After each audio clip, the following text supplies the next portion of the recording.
you all made it that were able to come out today. My name is Midori Gingerich. I'm the dietitian here at Washington County Hospital. And today we're doing a little lunch and learn here, and I want it to be as informal as possible. I don't like hearing myself talk any more than probably anyone else does. So ask questions, or if you have comments along the way or anything, just feel free to pipe in. If you want to follow along, there are the slides in there, but just eat and enjoy the food as well too. So, but we'll just go ahead and get started. I was just focusing on, I titled this "Living a Healthy Lifestyle," and as we get into this, we'll kind of talk about some of the ways and aspects that we can do that. So, I wanted to start out with this slide. It just kind of showcases kind of what happens when we diet. And I know we've all heard the term diet or dieting and used it before ourselves or heard other people use it. You know, a lot of times at the beginning of the year when we're making New Year's resolutions, you might hear a lot of people say, okay, I'm going to go on a diet starting on January, whatever. And this is kind of this cycle, and we want to try and avoid this cycle, actually, of dieting and what that all encompasses, too. And there's a lot of different thoughts that come to mind when we hear the word dieting. Some of them are good and great. Some of them are not so nice and fluffy. The things that we think about and stuff. So what happens a lot of times when we are dieting, we're telling ourselves that we need to restrict certain foods, whether it's whole food groups or just certain foods in general. We tell ourselves, okay, I can't eat any more of those foods. A lot of times that's what the dieting starts off with. Once we start restricting those foods, I'm going to restrict bread, and I'm not going to eat whatever, dairy or something. My body starts to crave what I'm not eating, and it's craving some of those nutrients that I'm missing out from those foods. So I started having these cravings. That leads to me eventually, most likely, overeating on those foods that I was trying to restrict at the beginning, but my body was craving those nutrients, so now I'm eating them, and not only am I just eating a serving, I tend to overeat them because I'm overcompensating for the restriction of it. And then that leads me to feeling emotionally guilty and full of frustration, and why did I do that, of overeating the foods I was trying to restrict. So feel guilty about it and end up going back around this cycle. And I keep kind of doing that until eventually I just kind of, the whole diet, quote unquote, I kind of just fall off the bandwagon there. This can happen, this cycle of dieting. Not every time, and I'm not saying every single diet is like this, but sometimes we kind of get ourselves, unfortunately, into this cycle. I want to talk about today about how not to get into that cycle when we're trying to diet and living a healthy lifestyle. So, to be perfectly honest, I don't even really like the term diet or dieting. I mean, we all eat diet. Our diet is the food that we're eating, whether we're, quote unquote, on a diet, but the food we eat is our diet. That encompasses our diet. But when we typically think of dieting, a lot of us, we think of that yo-yo effect of going up and down, and either weight, or one day I'm having a quote-unquote good day or a bad day on my diet, those kind of things. Going back to that model, we want what we can't have, that restriction. When I'm trying to restrict food, and I end up kind of craving those foods and those nutrients that I'm missing out on. Typically, we might not start a diet thinking there's going to be a start and stop date, but a lot of times there often is that. There's often a start date. I hear a lot of people say, okay, tomorrow, that's when my diet starts, or next Monday, that's when my diet starts. We don't often think, okay, I'm going to stop it at this date, but a lot of times it kind of ends up being that way. We kind of eventually kind of stop or fall off the bandwagon with the diet. And then it can lead to stress, anxiety, and frustration. Again, those feelings of guilt over dieting. Whereas what we're trying to do with this healthy lifestyle, this idea of over the course of my life and something I can do long term, I'm going to try and make small, manageable changes. It's not going to be lots of big things all at once, and it may seem, okay, well, this is too simple, too many small little things. But they've done studies that have found that if we make these small, manageable changes week to week, eventually those can lead to long-lasting changes that they can become habit. And all of a sudden, I don't even think about the changes that I made 3 months ago, but I'm just doing them out of habit now. The focus is on health, more so than just my weight per se. It's about health in general, and it's trying to avoid those feelings of deprivation. So I like to talk about living a healthy lifestyle rather than dieting. So how do we start doing that? That sounds all great and dandy, right? How do we start doing that? So I kind of want to touch on these 4 areas a little bit. Portion control, reading labels, The new food guide standard is choose my plate, and we'll get into that a little bit too.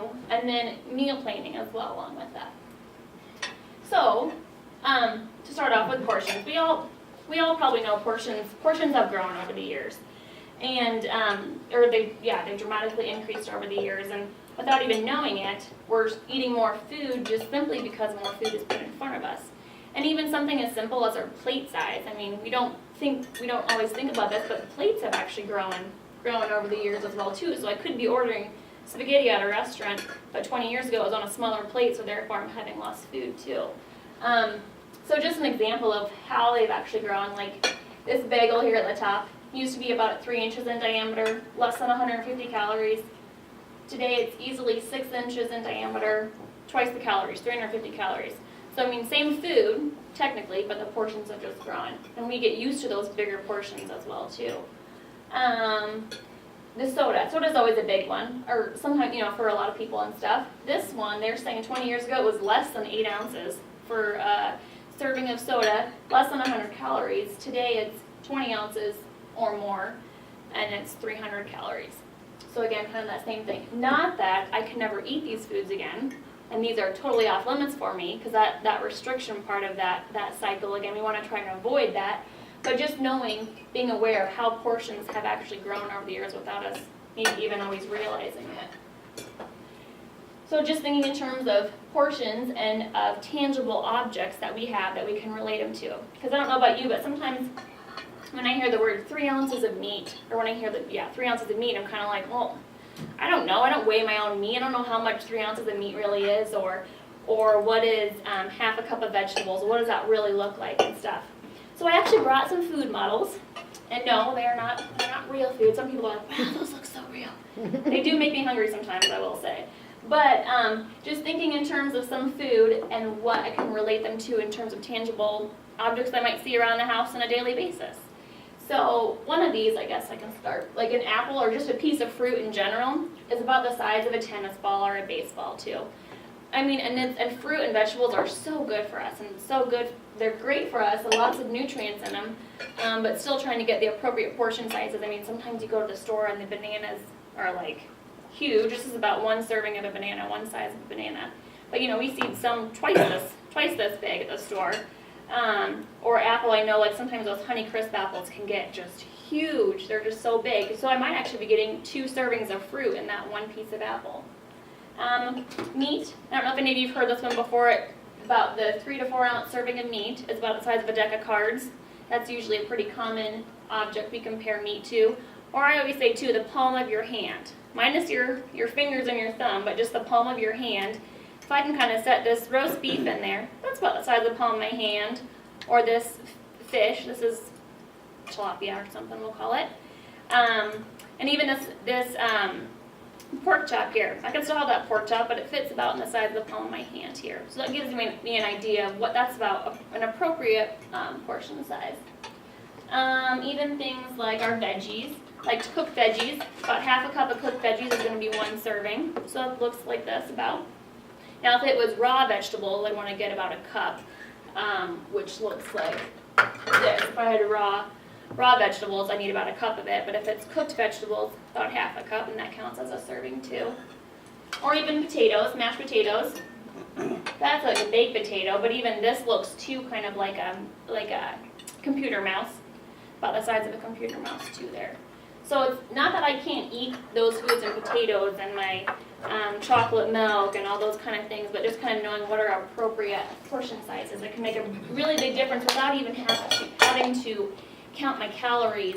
Just knowing what appropriate portion sizes are can really help manage my weight and manage calories in general too. So,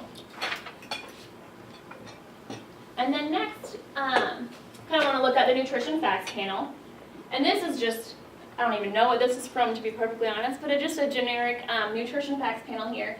And what I always like to look at, or what I always like to ask first is, who looks at the nutrition facts panel, and what do you look at if you do look at the nutrition facts? It's okay if you don't. I'm just curious I what look people at the fats and the sodium and then the carbs.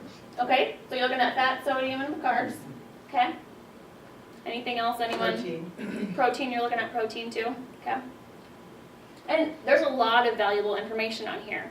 I have a lot of people also come to me and they say, I'm confused about it because there's so much information on there and I'm not quite sure how to interpret all of it too. So that's what I'm hoping to kind of clear up some of that mud a little bit too.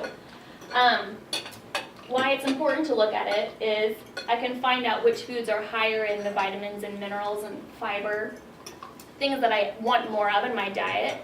But I can also compare foods to check out foods that are lower in fat and lower in sodium if I'm watching for heart health, and determine portion sizes versus serving sizes, which I didn't really touch on here, but we often interchange those terms as well too, portion size versus serving size. The serving size, and I'll get into this here in a little bit, the serving size is listed at the very top of the package there, and it says serving size for this food is 1 cup.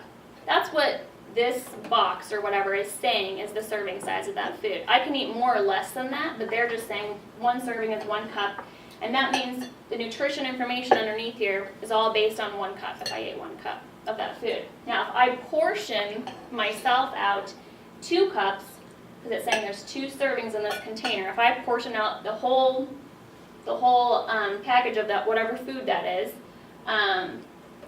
let's not use, like say it's these granola bars. If I portion out and have 2 granola bars, then all of a sudden I'm going to have to multiply all this information on here by 2. And sometimes people, they don't always realize they're looking at that nutrition information, but depending on how much I eat, I might need to multiply that, double it, or if I only eat half a cup, then I need to have all that nutrition information on there too. So I would like to say, start with their serving size and see how much you're actually going to be eating versus what they're recommending the serving size to be, and then that can give me that true information for really what is in the food that I'm eating. And sometimes people ask about this number here, 228 grams. Does anyone know what that means, relates to? Don't worry about it if you don't know. But sometimes people get confused and think that relates to, like, if they have diabetes and they're trying to count carbohydrates, sometimes people have thought that is the carbohydrates there. That's just the weight of what 1 cup of this food weighs. So don't worry about the grams there. I just always like to clarify that because I've had questions multiple times about that. So after I'm looking at the serving size, calories is the next thing we see on the nutrition label. And even as a dietitian, some people are kind of surprised, but I don't tend to focus on calories so much. I think if we're looking at the portion sizes and we're really watching what we're eating as far as variety and balance in our diet, we're going to be managing our calories doing that. But a lot of people do like to look at calories, and I think it is important to know calories in terms of, again, the serving size. And this is just a very general guide. It's just saying if something's 40 calories or less, it's considered low. If it's 400 calories or more per serving, it's considered high. And again, to clarify, not that I can never eat something that's 400 calories. That's not the whole idea. We need calories in order to function. But just this is that general guide of, if I see something that's 800 calories, I know, okay, that's pretty high. That's pretty high, knowing that 400 is that considered high already. So that just gives us a little bit of a guide to go off of too. And then the next thing we see on the nutrition label after calories is the fat. And I know some of you said that you look at the fat and then what relates to that as far as heart health is the cholesterol and the sodium as well in there too. So we have this total fat here, so it's 12 grams, and underneath it lists 2 different types of fat. And we have saturated and trans fat, and those are all required to be on every food label. They have to list total fat, saturated, and trans fat. Does anyone know there's 2 other types of fats? Does anyone know what those other 2 types of fats are that we see on labels sometimes? It's okay if we don't, because they're not on every label by any means. I think they might be in one of these boxes. Yep. And this cereal, actually, it does list the 2 other types of fats that we have are polyunsaturated fat, and I think I wrote it here. Polyunsaturated fat and monounsaturated fat. But just in general, knowing they're both unsaturated fats. So if I were to look at those 4 types of fats, all 4 of those, there's 2 that are better for me and 2 that are not so good for me. Does anyone know any guesses as to which you think are the better ones versus the ones I want to try and limit? Unsaturated would be better. She said the unsaturated ones would be better for us, yeah. The 2 that are required. Say The 2 what? that are required to be listed are I the know. bad ones, Yeah, right? Exactly, yeah. Okay. The ones that have to be listed, those are the ones we're trying to limit. So saturated fats and trans fats, and again, we'll get a little more into this as I go throughout the presentation.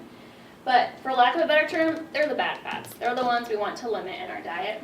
These unsaturated fats are actually the good fats in meat. If I'm going to be eating fat, I want to try and eat more of those types of fats. The reasons that saturated and trans fats are bad for me, they're linked to that increased risk for heart disease and other chronic conditions as well too. So then that talks about the fat, and like I was getting to this too. I'm not even so concerned about the total fat here, but I want to find out that distribution. Where is it coming from? Is it coming from more of the bad fat or more of the good fat? Now here it looks like, I don't know what those other two fats are, but it's already 50% of the saturated and trans fat, so the other 50% has to come from those good fats. So it's about split half and half there.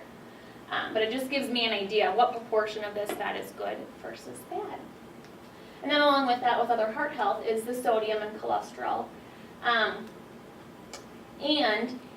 And this is important to note too, is a lot of times we used to look at cholesterol a lot more and thinking that affected our blood cholesterol when we're going to the doctor and getting our blood drawn.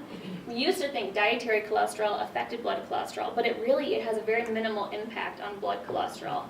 That's why we focus so much more on that saturated trans fat, because they have more impact on our actual blood cholesterol. So we want to try and limit those in order to decrease our cholesterol if we have high cholesterol. And sodium is another one here too. Some people said they're looking at sodium. Too much sodium or salt in our diet can lead to different chronic diseases as well, hypertension, and heart disease as well. So we're really trying to watch that sodium and the salt and the salt shaker on foods too. Anyone have any ideas? Well, the recommendation, I guess I should say, the recommendation is about 2,300 milligrams per day. Now, I don't even tell them, like, don't count how many milligrams of sodium you're having in a day. But this is just that recommendation of, you want to get less than that 2,300 milligrams of sodium. Any ideas as to how much sodium is in a teaspoon? This is 1 teaspoon. Any ideas how much sodium is in a teaspoon of salt? It's about 2,300 milligrams. And just 1 teaspoon of salt, this would be like the daily requirement for sodium. And so just to kind of see how fast that can add up in that salt shaker. So a lot of times if people have high blood pressure, that's one of the first things the doctor says is try not to use that salt shaker, because it's amazing how fast we can kind of add up without even just the sodium that's in food naturally. So that's something to think about as well too. And then, so that was all like, oh man, I have to restrict all these different things. What can I eat? What am I supposed to be eating? Well, we want to try and get more of these nutrients. So our fiber, our vitamins and our minerals down here, vitamin A, C, calcium, iron, they can actually help to improve and reduce the risk of certain chronic diseases and conditions too. So just kind of understanding this food label in general and getting a really good idea of what is actually in the food I'm eating. I often say, manufacturers, they want us to buy their food, and they don't put food on the shelf with the nutrition facts facing the front so we can see what's in the food. They put fun packaging on the front, especially like, now these might not be geared towards kids so much, but those kid cereals have fun cartoons and they're really colorful, and then kids want to buy them and stuff. They're trying to get our attention. They want us to buy their food, and not that there's false information on the front, but it can be kind of misleading sometimes. So that's why I always recommend when you pick up the package, check out that nutrition facts on the side and see what's really in that food there. And we'll get into that even a little bit more too. But that just kind of gives a brief rundown about reading labels and stuff too. Any questions on that or comments or How anything? many carbs a day should you have? That depends. Every person's a little bit different. Just depends on the person, male versus female even too is going to be a little bit different. In terms of like for diabetes, if someone has diabetes, we talk a lot in terms of carb choices. Now if you don't have diabetes, you've never heard that term, then don't worry about it. But for carb choices for women, we generally say 3 to 4 carb choices. For men, 4 to 5 carb choices. That's actually per meal. But that is, yeah, and if you have more questions about that, we can talk about that too, because that's pretty specific depending on the person too. But each carb choice is equivalent to 15 grams of carbohydrates. So for a woman, it's saying 45 to 60 grams per meal, actually. 45 to 60 grams per meal. So you could eat this food here, and it'd only be 30 grams, and you'd still need a little bit more carbohydrates or whatever this food is, if you had 1 cup of it. So, And then these percentages on the side, sometimes people look at these too. I generally say don't stress out about those, don't worry about those too much. These percentages, they're based on a 2,000 calorie diet. And to be perfectly honest, a lot of us, we don't actually need 2,000 calories to, for daily maintenance and stuff. But if someone does look at these, if something is 5% or less, it's considered a low source of that nutrient. If something is 20% or more, it's considered a high source of that nutrient. So for example, if I couldn't remember if this is a high amount of sodium, if I can't remember, okay, how much sodium am I supposed to have, I could look over here and it says 20, and I know, okay, 20% or more, that's considered a high source of that nutrient. So this food is kind of high in sodium. This one is here. I could look down here and say, well, calcium, it also has 20% calcium. It's also high in calcium too. So I can kind of use that as a guide. I generally tend to say, don't worry about those percentages very often, but sometimes people have questions about those. Okay, and kind of getting into this My Plate, first I kind of wanted to go through each of the different food groups a little bit too. And really, honestly, what I focus on a lot, again, more than calories so much, is about variety and balance. I want a variety of foods in my diet so I can make sure I get all the recommended nutrients in my diet, and a balance of all the different food groups as well too. So it's a balance between my proteins, my produce, grains, dairy, and then the healthy fats. I do need some fat in my diet, but I want to try and choose healthier fats more often. So kind of starting off with the protein, why is it important anyways? Well, it's one of the building blocks for our bones, skin, blood, and tissues. It's really important for every cell component in every cell in our body as well too, and it does assist in actually hormone and enzyme production in our bodies too. When we think of protein, one of the first things people typically think of is meat. Or if you think, when you hear the word protein, you think of, beef or hamburger or chicken or something. But eggs are included in here too, some beans, lentils, fish. So all these different foods are my protein foods, and I'm going to try and choose lean sources of them and get a variety. If I ate beef every day, great, I'm getting lots of iron, I'm getting lots of B vitamins, but I'm kind of missing out on, I think I have a piece of salmon in here somewhere. Well, anyways, pretend this is salmon. I'm missing out on some of those healthy omega-3 fats from my fish if I had beef every single day. So it's good to still get a variety of those kind of foods too. Fruits and vegetables. We all know fruits and vegetables are good for us, right? But it's more than just carrots, celery, and an apple slice every single day. There's a lot more out there and a lot more variety, and that's the key with fruits and vegetables. It's getting, I always say, eat the rainbow. That's Skittles' slogan is eat the rainbow. At least I think it still is. But I like to kind of turn it over to more fruits and vegetables. Eat the rainbow in terms of colors of fruits and vegetables. Am I getting red, orange fruits and vegetables every day, blue, purples, yellows, greens, all those different colors? At least every week am I getting that variety of those different colors as well. And a lot of times people say, well, I just get tired of eating the same vegetables, again, the carrots and the celery and the grapes maybe or something. An idea is to just try and make it a habit. In order to increase your fruits and vegetables, try and make it a habit to select a new produce item each week. Whether it be just a different variety of orange or citrus, a different variety of an apple. When you go into the store, they have like 5, 6, 10 varieties of apples and stuff. Just trying to choose a different one. It doesn't have to be some exotic star fruit or something in the store, but just a different variety of fruits. I know right now, citrus is in season in the store, and there's more oranges and different types of oranges too. There's a lot of really good ones out there. And just trying to experiment and trying a new one every week, that can help me maybe expand my fruit and vegetable consumption a little bit too. And then grains, trying to do more of the whole grains. And have you all heard of, we need to try and eat more whole grains in our diet. They talk a lot about it on the news and different ads, and again, they'll put it on packages. Oops, what did I do? Oh, this package even here, it's original 7 grain snack crackers. There's lots of those terms of the whole grains being used. And I kind of want to dig into that a little bit more here. Whole grains are packed with complex carbohydrates, and carbohydrates is what our body uses for energy. It's kind of like our fuel for the car, or our gas that we put in our vehicles to give the car energy. Carbohydrates do that for our body. We do need carbohydrates in order to give us energy. They're a great source of fiber and some B vitamins, and they may actually help lower the risk of certain chronic diseases. So the idea is to try and eat more of those whole grains. And these pictures are kind of small, but I just put a couple pictures of some different different grains you might have seen in the stores. Anyone heard of like quinoa? Or that's becoming very popular. It's like an ancient grain. Is it like a cereal? You can actually make it like a hot cereal. You can.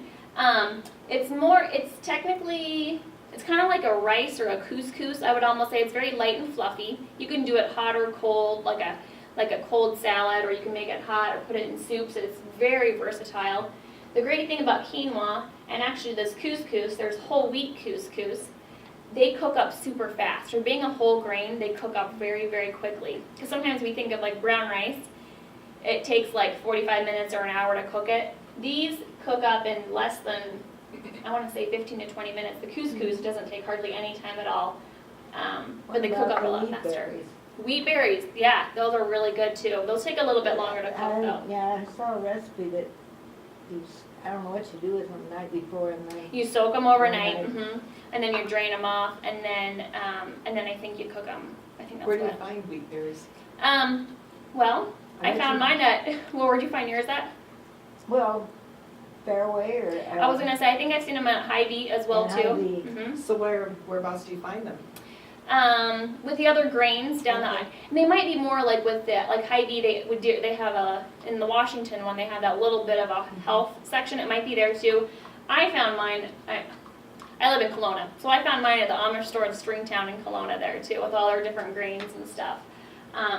But it's just something different. And again, it's kind of like that idea with the fruits and veggies, experimenting with new grains. Or experimenting with new fruits and vegetables. Same way with the grains, trying to experiment with those different grains, and there's lots of really good recipes Getting out there. back to vegetables, I've tried kale Yeah. every which way and I haven't found one. It's not your favorite. And I like, like cabbages, I like a strong vegetable, but I don't know. Have you ever tried baby kale? Maybe baby that's kale? the difference. The kale, that's another really popular vegetable, and it's full of so much nutrition. But it's a little different taste to get used to.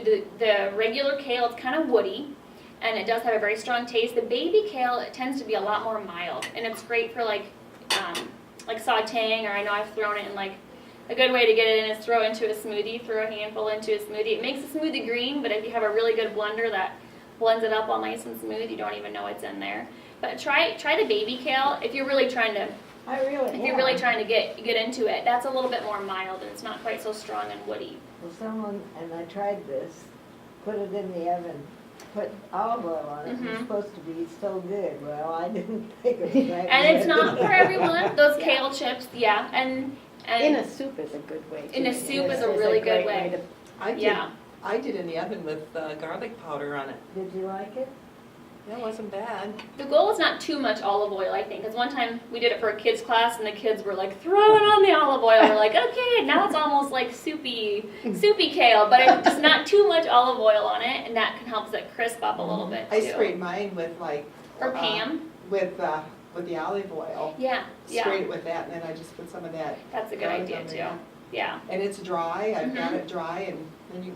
It's the Put it in papery thin. Yeah. I mean, it almost crumbles in Not your like hand a little tissue-y. bit too. But it's a good way. They even sell them, kale chips now. You can buy it in the store. If you make your own, you know exactly what's going on, which is great. But yeah, they even sell them in the store that way too. There's another one, arugula, that I just do not That care one for. is pepper. Yeah, it is a little more peppery. That one's good with and it's good in soups too. But it's good mixed with other greens, so you don't just taste it. But it's good with like a citrus vinaigrette type thing too, like a blood orange. I know we did a blood orange vinaigrette with it at once too.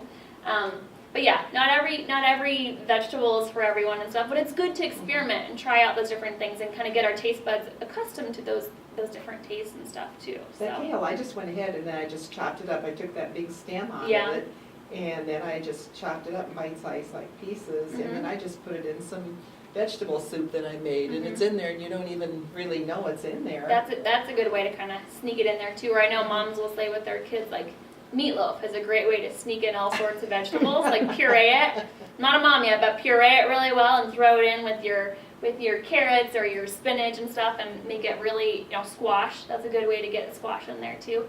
I've even made macaroni and cheese with a 4-cheese sauce. One of the cheeses being butternut squash, and snuck it in there that way too and stuff. So there's ways to kind of sneak it around if it's for you, or maybe not even kids, for spouses or for grandkids, whoever else. But yeah, fun way to kind of like sneak things in there Good and one. bump up the nutrition just a little bit. And along with that, talking about grains, pasta is a great way. I mean, we're big pasta eaters here in the U.S. And the thing with pasta, again, is the portion size, of course, but they're coming out with so many more whole grain pastas that taste like the white pasta, actually, like the regular old enriched white pasta. So they have a lot of variety on the shelf as well, too. And how do you really tell if something is a whole grain? That's what I was focusing on here, too, because even on here it says, very bottom, very light lettering, it says made with whole grain oats. This one again says the grains on here, 17 grams of whole grains. They put all sorts of different terms on the boxes. So how do I really tell if something's a whole grain? Well, I always say turn that package around, look at the ingredient list, and you want the very first word to read whole something. Whole wheat flour, whole grain oats, whole potato flour, whatever it is. If that first word is whole something, you know there's more whole grain oats in this food than there is any other ingredient. Because this one could say, made with whole grain oats, but it could be the very last ingredient on the list, and they could have just thrown a tablespoon in, for example. Now, they didn't, and the first word is whole grain rolled oats on these bars. But just to make sure, that's how you can tell if something really has a good amount of whole grains in it, or if it says right on the box 100% whole grains, then you know there's none of that in white enriched flour. And this is just a picture of a grain here, of the kernel. And it's made up of 3 parts: the bran, this outside layer here, it's fiber-rich outside layer, the endosperm here in the middle, and then this germ, and that's the nutrient-rich core that contains lots of antioxidants and B vitamins and healthy fats there. A whole grain includes all 3 parts of that kernel. When we talk about refined grains, or like white pasta, for instance, they actually remove the bran and the germ, and all we're getting is that endosperm here. So that's kind of that difference between the whole grains versus the enriched grains. And we hear like, okay, they're so good for us, but why? And this kind of gives us that better picture of the whole grains actually using the entire kernel. That white grains are just using that middle layer, which has good carbohydrates and proteins, but we're kind of missing out on some of these other nutrient-rich parts of the grain too. And like popcorn, that's a whole grain. It's literally taking the kernel and popping it. So a lot of times people are like, it just depends. They're surprised and they're happy to find that out, that it's a whole grain. It just depends what we put on it, of course, but in and of itself, it is a whole grain. So, oops. Dairy. And when we think of dairy, a lot of times people think of calcium and helps build strong bones, and it does. But it also provides other key nutrients like magnesium. A lot of times it's fortified with vitamins and minerals too. Vitamin D and calcium work together as far as absorption goes, which is really important. The thing with dairy, since it is an animal product, we want to try and choose lower fat foods, because it does have some saturated fat in it because it's made from animal products. So just trying to choose a lower fat milk and yogurt products. And speaking of fat, fat is important actually in our diet every day. It's important for healthy cell structure. If we wouldn't have the fats, our cells would kind of all collapse a little bit. We do need some of that fat. And it actually helps in the absorption for certain key nutrients. So if I'm going to eat a banana for a snack, I'd be better off adding a tablespoon or 2 of butter, or peanut butter, which has some fat in it, or maybe a handful of almonds along with this piece of fruit, because the fat in my almonds are actually going to help absorb some of the nutrients in my fruit here. So it actually does, it helps with the absorption of certain key nutrients. The whole idea is, again, that not all fats are created equal. So this just gives you an example. These saturated and trans, the ones we want to try and limit. Saturated fats are foods like the whole milk, the whole fat cheeses, butter, animal products. That's what we're thinking of when we think of saturated fats. Trans fats are more processed. We find in more processed foods like our margarines, maybe the fast food, packaged, boxed up items, typically. Not all of them by far, but they have trans fats in them. And the healthier fats consist more of the avocados, olives, nuts, seeds, my healthy fatty fish like salmon and tuna and things like that. They're all fat, but there is a difference between them. I have a Yes. question on the butter and Mhm. the margarine. You know, that you're not supposed to eat butter. Which and one then is you're better? supposed to eat butter and all of this. So, Yeah. Okay, here's my thought on it. If I have, well, of these two fats, trans fat is the worst. Trans fat is a man-made fat, kind of does the exact opposite of everything we want to be happening in our body. Saturated fat is found in animal products. So, I mean, it's not man-made, it's just naturally found in animal products. If I have straight up butter and I have straight up margarine, I would choose the butter. Because trans fats are just so bad for me, we want to try and avoid them altogether. I would choose the butter. Now, there is a thing that there are trans fat free margarine spreads. And examples of those would be like Smart Balance, the Smart Balance sticks or Smart Balance buttery spreads. Brummel and Brown has one too.